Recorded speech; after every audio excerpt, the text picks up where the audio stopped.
el capítulo 1 de 1 Corintios. Esta carta que Pablo escribe, ¿sí? Esta es una carta que Pablo manda a una iglesia, la iglesia en Corinto. Y bueno, no vamos a hacer hoy un estudio, ni mucho menos del propósito de esta noche, pero solamente para que sepamos, este es un lugar, ¿sí?, en el que Pablo había plantado una iglesia y estaba con algunos problemas. Pablo se entera y le llega también una carta con algunas preguntas que les hacían los hermanos de ahí de Corinto, y Pablo escribe esta carta y la otra, y respondiéndole algunas cosas, pero principalmente haciéndole algunos comentarios, ¿sí?, sobre las cosas que pasaban en ese lugar. Y comienza esta carta en el capítulo 1 diciendo algunas cosas y algo que me llamó quizás la atención. Uno puede decir, esto es una iglesia con muchos problemas de carnalidad, pero Pablo reconoce acá en los primeros versículos que esta es una iglesia donde había muchos dones, que el Señor les había dado dones a la iglesia de Corinto. Y tenía muchas personas, tenían enseñanza, tenían muchas cosas.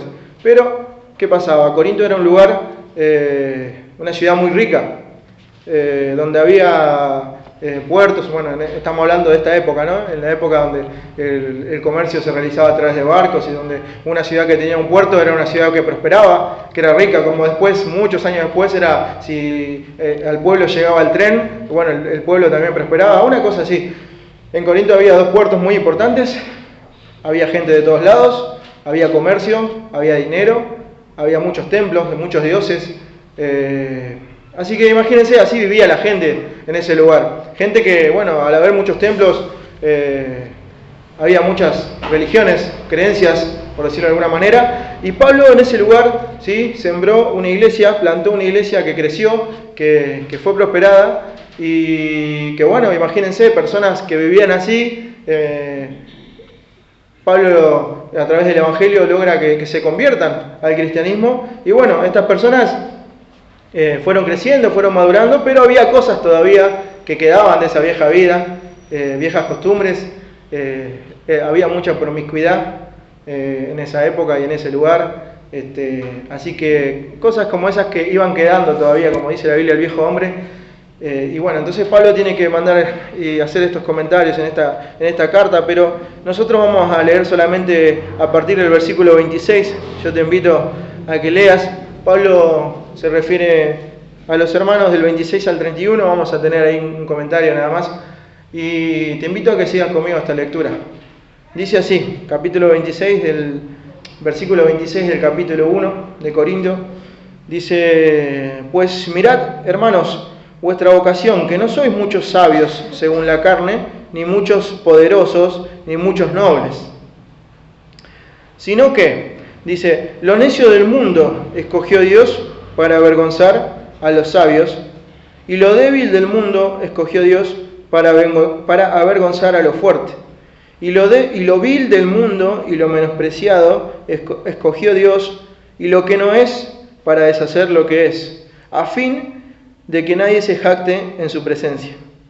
Mas por él estáis vosotros en Cristo Jesús, el cual nos ha sido hecho por Dios sabiduría, justificación, santificación y redención, para que como está escrito, el que se gloría, gloríese en el Señor.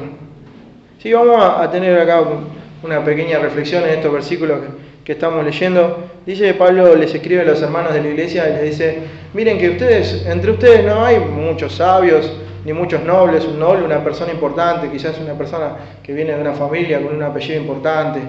No hay muchos de esos entre ustedes, hermanos, así que fíjense lo que están haciendo. ¿Por qué? Porque dice Pablo después en el versículo 27, sino que todo lo contrario, porque quizás eso, tener una posición importante en la sociedad, quizás tener dinero, quizás tener un apellido importante, hace que uno se pueda jactar de lo que uno es, ¿no? Hace que uno pueda tener un concepto de uno mismo mucho mayor al que debería tener. Entonces Pablo dice: no, están equivocados. ¿Por qué? Porque él dice: sino que lo necio del mundo escogió Dios, ¿sí? ¿Qué más dice? Para avergonzar a los sabios. ¿Sí? Después dice: y lo débil del mundo. Y después más abajo dice, y lo vil del mundo y lo menospreciado. Entonces, de acá sacamos esto primero. ¿A quién escogió Dios? Ahí yo lo tengo subrayado en la Biblia. A lo necio del mundo, ¿sí? Lo débil del mundo, lo vil y lo menospreciado, ¿verdad? ¿Sí? Hacemos imaginariamente que lo estamos subrayando y lo tenemos ahí. Porque acá hay una comparativa que hace Pablo todo el tiempo, lo vamos a ver. Hay una comparativa, un contraste que hace Pablo, ¿sí? Lo necio del mundo, lo vil del mundo, dice, lo débil del mundo y lo menospreciado. Eso fue lo que Dios eligió, lo que Dios escogió, ¿sí? ¿Para qué? Y Pablo lo explica, ¿no? ¿Para qué? ¿Por qué nosotros? Porque esto, ¿vieron? A veces pasa cuando, muchas veces pasa, estás escuchando un mensaje y no te pasa, esto no es para mí, no, están hablando de otra persona, ¿no? Entonces como que uno va esquivando, ¿no? Pero acá es un versículo en el que tenemos que inflar el pecho y decir, somos nosotros, soy yo, ¿sí? Porque acá Pablo dice, no, Dios escogió esto. Y está hablando y se refiere a todos nosotros, ¿sí? A lo necio, a lo vil, a lo débil y menospreciado. Pero si lo leemos así nomás, dice Pablo tiene un gran problema, ¿cómo se dice? Se me fue la palabra. Autoestima, ahí está, de estima, ¿sí? ¿Qué pasa? Pero claro, acá nosotros tenemos que seguir leyendo y nos damos cuenta. ¿Por qué? Porque hay un propósito para esto. Dice, sino que lo necio del mundo escogió Dios, ¿para qué? Para avergonzar a los sabios, ¿sí? Presten atención en el para qué ahora. Y lo débil del mundo escogió Dios, dice, para avergonzar a lo fuerte. Y lo vil del mundo y lo menospreciado escogió Dios. Y lo que no es, para deshacer lo que es. Ahí está el propósito de Dios. Ese es el propósito de Dios. ¿Por qué eligió lo que eligió? ¿Por qué a nosotros? ¿Por qué no eligió a alguien mejor? Porque podría haber elegido a alguien mejor, ¿o no? ¿Qué creen ustedes? Cuando uno elige, esto pasa siempre en todo grupo humano, ¿sí? Cuando uno tiene que trabajar en equipo o elegir algún grupo, y uno elige, ¿a quién elige? Y trata de elegir a lo mejor. Bueno, si sabés que esta persona no cumple, si sabés que tal persona es problemática, y uno trata de esquivar a esas personas, ¿no? Los chicos que tienen que siempre hacer trabajos en grupo o trabajos prácticos, hay personas que no se puede hacer equipo porque te dejan plantado y después te tenés que hacer todo vos y bueno, ustedes ya saben, ¿no? Y en el trabajo pasa lo mismo, hay gente con la que no se puede trabajar. Y si es mejor esquivarlo, y bueno. O sea, y si te darían a elegir a vos, quizás que sos su compañero de trabajo, en contratarlo, quizás decís, no, no lo contrato ni loco, yo que lo conozco, no. Eso pasa siempre, y es lo más común quizás, y lo más sensato. Pero nos damos cuenta que Dios no sigue esa línea de pensamiento, que quizás para nosotros es lo sensato y es lo común. No, Dios dice que Él escoge a lo necio, a lo débil, a lo vil y a lo menospreciado, ¿sí? ¿Y para qué? Para este propósito. Para que a través de esas debilidades Él pueda avergonzar, dice, a los sabios, a lo fuerte, ¿sí? Y deshacer lo que es. Y el versículo 29 dice, a fin de que nadie se jacte en su presencia. También, este es otro propósito. Claro, porque alguien podría decir, y no, yo, la verdad que durante mi vida, porque todos en algún momento vamos a estar frente a Dios, nuestro Creador. Y todos en algún momento vamos a estar frente a Él y vamos a tener que dar cuentas. Y quizás alguna persona podría decir, no, yo la verdad que en mi vida he sido bastante bueno, he sido buena persona, he ayudado a mucha gente, he hecho muchas cosas, quizás no tenía todo el dinero del mundo, pero con lo poco que tengo he colaborado y he ayudado. Y Pablo dice, no, a fin de que nadie se jacte. Ese es otro de los propósitos que tuvo Dios por elegir lo que eligió. Claro, nadie puede decir eso, porque frente a Dios no hay ninguna excusa. Nadie va a poder poner esa excusa. Nadie va a poder decir, no, yo creo que fui lo suficientemente bueno como para merecer la vida eterna, como para merecer mi entrada al cielo. La verdad que no va a ser así. Nadie va a poder hacer eso. Y mucho menos nosotros. Dice 2 Corintios capítulo 12, versículo 9, no lo busques, A ver si te acordás, Dios le dice a Pablo le dice que le pidió algo, ¿sí? Él tenía un aguijón en su carne, y Dios le responde y le dice: Pablo, bástate en mi gracia, porque mi poder se perfecciona en la debilidad. ¿Sí? Y acá entendemos un poco más por qué el propósito de Dios para elegir lo que eligió. Y quizás en esta noche, al leer esta lectura, sí, que inflemos el pecho y digamos: sí, lo necio somos nosotros, lo vil y lo menospreciado somos nosotros. Porque claro, Dios nos está dando un propósito eterno y mucho mayor. Entonces, si Dios es el que te escoge, el que te elige, eso le da valor a lo que sos y a lo que somos. Dice que Dios le dijo esto a Pablo: bástate en mi gracia. ¿Por qué? Porque mi poder se perfecciona en la debilidad. Entonces, hay un propósito mayor en el que Dios elija así como elige. Y es para que a través de eso, a través de nuestras debilidades, a través de nuestros errores, a través de nuestro no poder, porque nosotros no podemos muchas veces, se puede ver el poder de Dios. ¿Sí? Porque es evidente cuando Dios escoge a una persona que es necia y puede hacer avergonzar a los sabios de este mundo, es evidente que no es esa persona, sino que es Dios a través de esa persona. ¿Sí? Y tenemos tantos ejemplos en los discípulos, por ejemplo. ¿Sí? Personas que no tenían letras, que no tenían estudios, eran pescadores, eran hombres que laburaban y eran hombres comunes, pero Dios los elige para cambiar el mundo de su época, para llevar el Evangelio, para llevar su mensaje de salvación, aquellos que revolucionaron la historia de la iglesia, aquellos que comenzaron, 12 personas, ¿sí? Ninguno con estudios, letrados, personas importantes, ninguno, pero Dios los eligió y hizo grandes cosas a través de ellos. Eso es lo que Dios quiere también con nosotros, pero está bueno que reconozcamos nosotros, ¿sí? Que podamos inflar el pecho y decir: sí, yo soy parte de eso, cuando dice Pablo, de eso necio que eligió Dios, de eso débil, de eso menospreciado, de eso vil, de eso que no es. Dice también en estos 3 versículos, hay una palabra que se repite. Yo te invito a que pongas tu vista en estos 3 versículos, 27, 28 y 28. Hay una palabra que se repite 3 veces.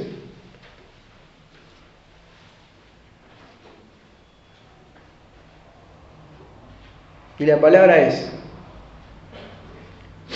¿No la tiene nadie? Fuerte, escogió. ¿Sí? Se repite 3 veces. Dios escogió. ¿Sí? Y esto nos habla acerca de la soberanía de Dios. ¿Sí? Esto nos habla acerca de la soberanía de Dios. Y yo les decía, claro, porque cuando alguien te elige, si estás en un grupo, está bueno que te elijan, ¿sí? Porque no está bueno ser el último. Cuando haces un grupo, no está bueno que seas el último y que te eligen porque quedaste, ¿no? No está bueno. A mí me ha pasado muchas veces. Te eligen porque quedaste. No sé, cuando jugás a la pelota te pasa lo mismo. Te eligen porque quedaste. No sos el primero que eligen. No sé si vos fuiste en tu vida de los primeros que elegían. Yo no. ¿Vos sí? Yo no. Jamás. Y si no, al arco y así. Pero, claro, es bueno, nos hace sentir bien. Acá Pablo nos está diciendo que es Dios el que nos escoge y el que nos elige. Eso nos habla de su soberanía. ¿Sí? Dios es soberano para hacer y deshacer como Él quiera. Y Él es soberano para poder elegirnos. ¿Sí? ¿Qué importa si somos de lo necio? ¿Qué importa si somos de lo vil? Él nos escoge para un propósito mayor, para un propósito eterno. ¿Sí? Dice la Biblia que Él nos escogió, ¿sí? Desde antes de la fundación del mundo. Dice la Biblia que Él nos eligió para que nosotros, Él preparó, ¿sí? Buenas obras para que nosotros anduviésemos en ellas. ¿Sí? Él nos ha elegido. Eso tiene que ver con su soberanía, con la soberanía de Dios. ¿Para qué? Dice otro versículo ahí en 1 Pedro, que dice que Él nos llamó, ¿sí? De las tinieblas, ¿hacia dónde? A su luz admirable. ¿Sí? De las tinieblas a su luz admirable. Yo siempre cuando compartimos por la mañana hay un himno que me gusta mucho, que siempre que pido, casi siempre pido ese, que es el himno 233, que tiene una frase que dice, a mí me gusta mucho, porque yo la siento así, que dice: de tu gracia, oh bien amado, soy continuo deudor. ¿Sí? continuamente. Es como que el que escribió se sentía en deuda. Es un sentimiento que, no sé, a mí me llama ese sentimiento, yo lo siento así. Estamos en deuda, yo estoy en deuda. Este versículo que tenemos acá, ahí arriba, le falta un pedacito, ¿sí? Porque esto lo escribe Pablo. Esto que estamos leyendo en Corintios lo escribe Pablo. Pablo también escribe esa carta a Timoteo. ¿Cuál es el pedacito que le falta? ¿Qué dice Pablo? ¿Sí? Palabra fiel y digna de ser recibida por todos. ¿Sí?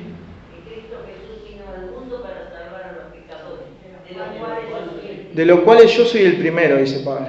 Y esto nos habla de una actitud de vida, ¿sí? Muy importante. De un sentimiento constante en Pablo. Que es de sentirse en deuda. O de sentirse, yo soy el primero de los pecadores. Yo soy el primero. Quizás nosotros no tenemos el pasado de Pablo, los que conocen su historia, ¿sí? Un pasado bastante pesado, ¿sí? Un hombre muy duro, un hombre que ha llevado a cristianos hasta la muerte.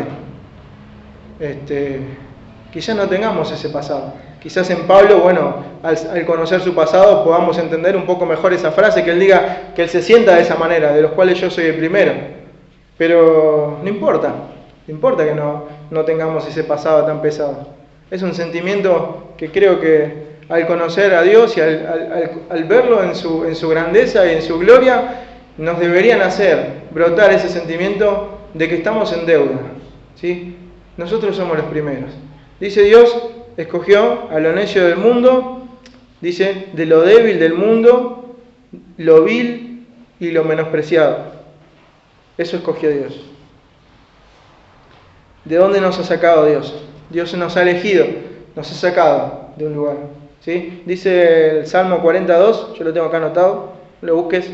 Dice, y me hizo sacar del pozo de la desesperación, del lodo cenagoso, puso mis pies sobre peña y enderezó mis pasos. ¿Sí? Del pozo de la desesperación, del lodo cenagoso. Y acá hay otro panorama completamente distinto. Puso mis pies sobre peña y enderezó mis pasos. De ahí nos ha sacado nuestro Dios. Sigo adelante.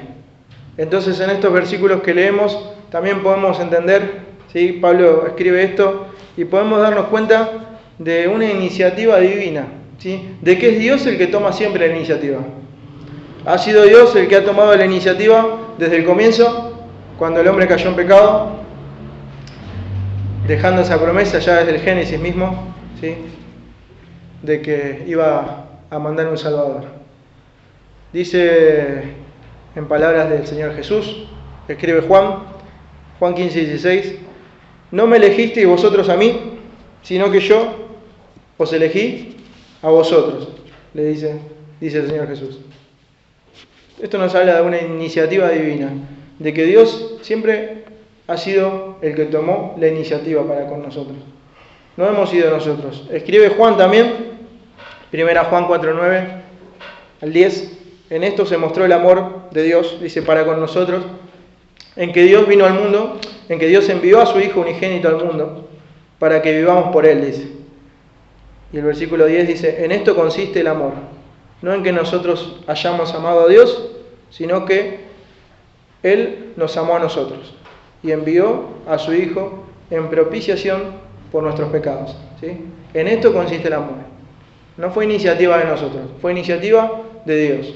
Él tomó la iniciativa, Él dio el primer paso hacia nosotros. Vamos yo lo dividí en dos partes, ¿sí? Acabamos de ver versículos 27 al 29 y ahora vamos al versículo 30. Dice el versículo 30 y 31, mas por Él estáis vosotros en Cristo Jesús, el cual nos ha sido hecho por Dios, dice, sabiduría, justificación, santificación y redención, para que, como está escrito, el que se gloría, gloríese en el Señor. Sí, hay cuatro palabras muy importantes para nosotros. ¿Cuáles son? Sabiduría, justificación, santificación y redención. Hoy no se trata de hablar de doctrina y hacer una enseñanza, es mucho más sencillo, no lo vamos a hacer, pero les decía, Pablo escribe y podemos ver un contraste siempre, constantemente, en lo que escribe Pablo. ¿Por qué? Porque dice, a través de Cristo Jesús nosotros, dice, el cual nos ha sido hecho por Dios, todas estas cosas. Nosotros todo lo que somos y lo que tenemos espiritualmente nos viene de Dios, ¿sí? Él nos ha dado la vida. Nosotros estábamos muertos en nuestros delitos y pecados, dice la palabra de Dios, pero Él nos ha dado vida. Si nosotros confiamos en Él, depositamos nuestra fe en Él, si confesamos nuestros pecados, escuchábamos antes, Él nos da la vida eterna. Entonces, dice acá, sabiduría, justificación, santificación y redención. Nosotros, como decía Pablo un poquito más arriba, que somos lo necio del mundo, ¿sí? En Cristo Jesús, dice, nos ha sido hecho, ¿qué dice? Sabiduría. Y nosotros, que somos culpables, porque lo dice la palabra, ¿sí? Que no hay justo ni aun uno. Somos culpables. Dice acá, para nosotros hay que justificación. Nosotros que, como dice su palabra, ¿sí? Que todos somos pecadores. Nosotros, ¿sí? A través de Cristo, que nos ha sido hecho, dice acá, santificación. Y nosotros, sí, que estamos en este cuerpo humano, en esta carne, que no deja de pecar, que es imperfecta, que le cuesta, mucho le cuesta. Bueno, nosotros a través de nuestro Señor Jesucristo, dice la palabra, Jesús lo dijo, el que hace pecado, esclavo es del pecado, dijo Jesús. No sé en qué condición te encontrás, pero Jesús dijo que el que hace pecado, esclavo es del pecado. Uno le puede decir a cualquier persona que tiene un problema serio, pero no se va a sentir nunca culpable quizás. O uno le puede decir a una persona, mirá que sos esclavo del pecado. Y la persona puede mirarse a sí misma y decir, pero yo esclavo de qué? Yo miro mis manos, cadenas no tengo. Yo puedo ir y venir a donde quiera. Puedo hacer y deshacer lo que yo quiera. ¿Esclavo de qué? Pero dice la Biblia que el que hace pecado, esclavo es del pecado. Y es una celda muy cómoda. Es una celda en la que te podés mover y hacer lo que querás. Es una celda en la que puedes vivir años, puedes vivir toda tu vida. Y no pasa nada, parece. Pero la Biblia dice, y son palabras de Jesús, que el que hace pecado, esclavo es del pecado. Quizás no es fácil entender que nosotros somos esclavos del pecado. Quizás no es lindo escuchar que nosotros somos esclavos del pecado. Quizás no es lindo escuchar que nosotros somos necios, que somos vil, que somos despreciados. No es lindo escucharlo. Pero es Dios que le da otro propósito a todas estas cosas. Entonces cuando Dios dice que nosotros somos, lo dice Jesús, esclavos del pecado, acá podemos leer después que en Cristo Jesús tenemos redención, que es la última de las palabritas que faltaba, redención. Eso nos habla de libertad, la redención. Eso nos habla de no más cadenas. Las cadenas del pecado son cadenas eternas, son cadenas que puedes tener toda tu vida y algún día cuando el Señor te llama, te decía al principio, todos vamos a estar delante de Dios en algún momento. Y vas a poder estar ahí y algunos van a estar para condenación y otros para vida eterna. El que hace pecado, esclavo es del pecado. Pero Dios no quiere esto. Dios quiere todo esto que nos está diciendo acá. Sabiduría, justificación para nosotros, santificación, redención, sabiduría. Dice Jesús, yo soy el camino y la verdad y la vida. Si Él es la verdad, por medio de la cual nosotros podemos llegar al conocimiento de la vida. ¿Sí? La sabiduría humana no nos lleva a ningún lado. No está mal estudiar, no está mal pensar.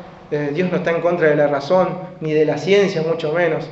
Pero la única verdad, la única palabra que nos pueda llevar a tener este conocimiento sobre la vida, la única sabiduría que sirve, es la sabiduría que nos pueda ser hecha por Dios a través de Cristo Jesús. ¿Por qué? Para vida eterna. Porque nos puede dar el conocimiento para que podamos llegar a Él. Justificación. Solamente más adelante, si leemos el versículo 18, dice que Pablo escribe: porque la palabra de la cruz es locura para los que se pierden, pero a los que se salvan, esto es a nosotros, es poder de Dios. Y Pablo dice, es locura. Esto que estamos hablando nosotros en este domingo, esta noche, ya termino, Pablo dice, es locura. Para los que se pierden, es locura. Leía, y es como, leía un comentario que decía, lo escribía así, el que comentaba, es locura para los que se están perdiendo. Porque ahora, ¿sí? Uno puede decir, yo estoy acá, no, pero te estás perdiendo. Porque todavía estás vivo, pero te estás perdiendo. Porque, y más abajo podemos decir, ¿sí? Que es poder, ¿sí? Para los que se salvan. Y nosotros, no sé cuántos. Yo digo nosotros, ¿sí? Yo creo, yo sé lo que tengo en mi corazón. En quién he creído, lo que he creído. Pero, ¿qué va a hacer en esta noche para vos la palabra que estamos escuchando, que te está siendo leída? ¿Sí? Locura, insensatez, porque para el mundo esto es locura. Y es insensato, es como algo medio loco de creer, quizás. No tiene mucha... Los judíos mismos no lo entendían. Si leemos por ahí un poquito más adelante también aclara. Los judíos piden señales, los griegos buscan sabiduría. ¿Sí? Le dicen, para los judíos la cruz es tropiezo. Para nosotros que no somos ni judíos ni griegos, ¿qué es esto para nosotros? Porque dice también para nosotros los que nos salvamos que este mensaje es poder de Dios, es poder. Entonces, este es el propósito de Dios, ¿sí? Que nos explica Pablo en estos versículos. Me parece muy claro este contraste que hace. No importa, con los chicos hablábamos también en la clase hoy, no importa lo que los demás piensen de nosotros, Dios nos ha elegido de lo necio y en sus propósitos y en sus manos nos puede usar para avergonzar y para derribar a lo fuerte de este mundo. Así ha querido Dios escogernos desde donde estábamos, decíamos, para ponernos en un lugar seguro. Hay una historia que cantamos con los chicos en la escuelita bíblica, que es: el hombre necio construye su casa sobre la arena, pero el hombre sabio, ¿dónde construye su casa? A ver, Melina, en la roca. ¿Sí? El hombre sabio construye su casa sobre la roca. Y la roca es Jesús, la roca es Cristo, el único sobre el cual nosotros podemos empezar a construir. ¿Sí? Porque no importa la edad que tengas. Melina, Brenda, Mateo, hay muchos chiquitos por acá. Ellos tienen toda una vida por delante, si Dios quiere, pueden empezar a construir desde ahora. Pero no hay una edad, porque no sé, tenés 30, 40, 50, podés empezar a construir de nuevo. Sobre la roca dice que es Cristo Jesús. Sí, el hombre sabio construye sobre la roca. Que viene el viento, que vienen los problemas, y claro, si vos construiste sobre arena, los cimientos se deshacen, se viene todo abajo. Pero si vos construís sobre la roca que es Cristo, vienen los problemas, porque los problemas los tenemos nosotros y los tienen los demás. Los problemas son para todos igual. Pero vienen los problemas y si estamos firmes sobre la roca que es Cristo, esa casa permanece. No se derrumba, permanece. No por nosotros, no porque hayamos hecho bien la casa, sino por los cimientos, que los cimientos son Cristo Jesús. ¿Sí? Que en esta noche podamos comprender este mensaje que nos escribe Pablo para que podamos entender esto que dice, la palabra de la cruz es locura. No sé si alguna vez te ha pasado que te han tratado de loco por decir o por comentar que sos cristiano, o por repartir algún folleto. A veces das un folleto y la otra vez que estábamos ahí repartiendo folletos, yo muchas veces no digo, esto es de una iglesia, yo primero le doy el folleto para que lo agarre y después le comento. Porque si a veces vos decís, pasa lo que vi ahí, que estaban con Jonas, con el facha ahí, y decía, esto es de una radio cristiana, y el hombre hizo, no, gracias. Estaba por agarrar y dijo, no, gracias. Escuchó, no, esto es de una iglesia, no, gracias. Esto es cristiano, no, gracias. Y retiraron la mano. Otros la agarran, la guardan, la tirarán, no sé lo que harán. Pero estas personas que de propia voluntad deciden rechazar y decir, no, gracias. Sacar la mano, guardarla. Dios tenga misericordia de cada uno de nosotros y de cada uno de ellos también. Nuestro deber es compartir el mensaje. Dios es el que se encarga de lo demás. Es el Espíritu el que dice que trae convicción de pecado. Es como les decía, no podemos hacer entender a una persona que es esclavo del pecado. No se puede.